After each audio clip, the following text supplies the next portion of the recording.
অবশেষে পিএসএল এর জন্য এনওসি পেতে যাচ্ছেন রিশাদ। ৩ লিগে খেলতে না পারার পর চতুর্থ লিগ হিসেবে পিএসএল এ খেলতে যাচ্ছেন এই লেগ স্পিনার। এমন নানান প্রশ্নের সয়লাব সোশ্যাল মিডিয়া। জানতে চাওয়ার কারণটাও নেহায়েত মন্দ নয়। রিশাদের মতো উঠতি তারকারা বিদেশের লিগে দল পেলে কবে খেলতে যাবেন সেটি জানার আগ্রহ থাকতেই পারে ভক্তদের। তবে অনেকটা শঙ্কা জেগেছিল ক্রিকেট অফ চেয়ারম্যানের কথায়। ক্রিকেট বোর্ড তাদের ব্যাপারে অফিসিয়ালি কিছুই জানে না এমন বক্তব্যের কারণে। অবশ্যই পেছনে যুক্তি থাকলেও থাকতে পারে যে কেন বিসিবি জানে না। কারণ হিসেবে দাঁড় করানো যায় পিএসএল শুরু হওয়ার সময়কে। বেশ অনেক দিন বাকি আছে লিগটি মাঠে গড়ানোর জন্য, যার কারণে আগ বাড়িয়ে এনওসি হয়তো চায়নি রিশাদরা। তবে যতটুকু জানা গেছে রিশাদদের এনওসি দেওয়ার ব্যাপারে পজিটিভ বিসিবি।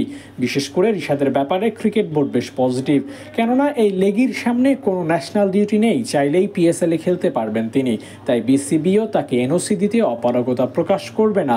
এমনকি যে ৩ জন দল পেয়েছেন তাদের মধ্যে রিশাদই হতে পারেন যিনি সবার আগে পাকিস্তান যেতে পারবেন। বাকি দুজনা জাতীয় দল ব্যস্ততা থাকলেও রিশাদের বেলায় তো তা নেই, যার কারণে এই লেগিকে বিসিবি সেই সুযোগটুকু করে দিতে পারে। অন্যদিকে লাহোর কালান্দার্সও রিশাদকে পেতে মুখিয়ে আছে।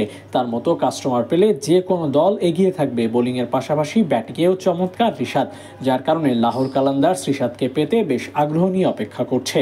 অন্যদিকে এবারই প্রথম কোনো বিদেশি লিগে খেলার সুযোগ হতে যাচ্ছে রিশাদের। Big Bash, gym Afro টি10, GT20 3টি লিগে খেলার সুযোগ পেয়েও রিশাদ খেলতে পারেননি। কারণ হিসেবে কখনো এনওসি বড় দায় হয়েছে, কখনো আবার ভিসা জটিলতা ছিল। তবে এবার পিএসএল এ খেলার সুযোগ পেতে যাচ্ছেন টাইগারের লেগি। এনওসি পেলে সুস্থ থাকলে রিশাদের পিএসএল খেলা এক প্রকার নিশ্চিত। কেননা পাকিস্তান যাওয়ার জন্য ভিসা জটিলতা নেই। অন অ্যারাইভাল ভিসা পাবেন বাংলাদেশিরা গ্লোবাল টি20 লিগের মতো। তাই ভিসা জটিলতায় খেলতে যাওয়া বন্ধ হচ্ছে না। রিশাদের এনওসি পেলে সহজেই ধরবেন পাকিস্তানের বিমান। বিপিএল এর পর পিএসএল এর মতো বড় লিগে খেলার জন্য রিশাদের প্রস্তুতি মোটেও মন্দ নয়। চ্যাম্পিয়ন্স ট্রফিতে বেশ ভালো বোলিং করেছেন, তাই সুযোগ আছে পিএসএল এও ভালো করার। যতদূর জানা গেছে পিএসএল এ রিশাদ খেলবেন শুরু থেকেই। নাহিদ রানা, লিটন দাসদের জন্য অপেক্ষা বাড়ালেও রিশাদের জন্য না। রিশাদ শুরু থেকেই খেলতে পারবেন পিএসএল এ, সেই সুযোগ অন্তত রয়েছে। এবার দেখা যাক বিসিবি রিশাদের হাতে কবে নাগাদ এনওসি দেন। Abu Naim, Sports Times.